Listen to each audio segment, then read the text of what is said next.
Premier étage, affaires courantes, contentieux, trésorerie, orfèvrerie, trésor public, impôts et taxes, liquidation, solde de coupons, famille royale.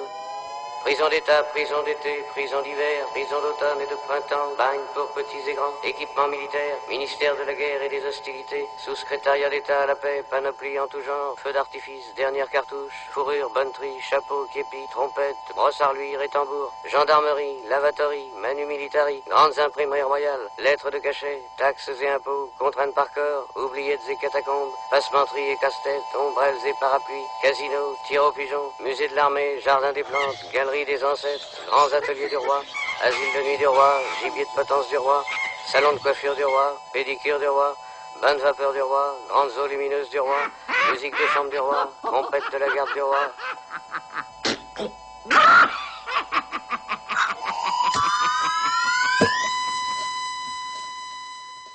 Le roi et l'oiseau, c'est une critique encore virulente quoi, de la monarchie, de ce monde pyramidal avec les bas-fonds, de gens qui ne voient jamais la lumière, et puis tout en haut, ce château est extraordinaire. Ce roi et l'oiseau, c'est un très très long projet qui a mis énormément de temps, qui a mis 40 ans à se faire, qui au départ était La bergère et le ramoneur d'un conte d'Andersen, une adaptation d'un conte d'Andersen, et mon grand-père adorait les contes, surtout ceux d'Andersen. Et donc c'est un projet qu'il a commencé dans les années 40 avec son ami Paul Grimaud, avec aussi le musicien Joseph Cosma. Et puis les producteurs ont trouvé qu'ils étaient trop pointilleux, donc ont décidé de monter vite le film pour le présenter à un festival.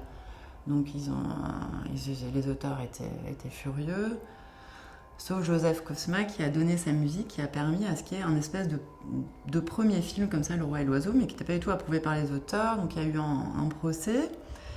Mais ce premier film est parti au Japon, et tous les studios, enfin toute la génération des studios Ghibli ont été complètement émerveillés. Donc là, on est dans les années 40, milieu des années 40, ont été complètement émerveillés, venaient dessiner au cinéma pendant la projection, prenaient des carnets de croquis, et ça a eu une incidence énorme sur toute la suite.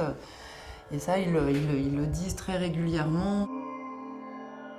Pendant des années, Paul Grimaud vraiment s'est battu à monter une boîte de production. Enfin, ça a été toute une histoire. Ça a été pour arriver au Roi et l'Oiseau. Donc ils ont continué. Donc ils ont amené ce personnage de l'oiseau, donc incroyable. Donc il y a eu un recentrage. Mais il est sorti dans les années 80, début des années 80, et mon grand-père n'a jamais pu le voir.